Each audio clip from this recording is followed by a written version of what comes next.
দেখতে পাচ্ছেন কাঁচা বাজার পাশে দাঁড়িয়ে আছি। এই ভাইটি পণ্য ক্রয় করলো, টাকা দোকানদারকে দিল। ভাই বস্তা কত করে কেজি? 60 টাকা। পটল,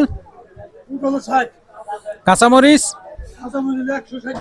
160 টাকা কেজি কাঁচামরিচ। শিম কত করে কেজি? শিম 120 টাকা। ভাই এই বেগুন কত? এটা 80 টাকা কেজি বেগুন। আর ধনেপাতা কত করে শ?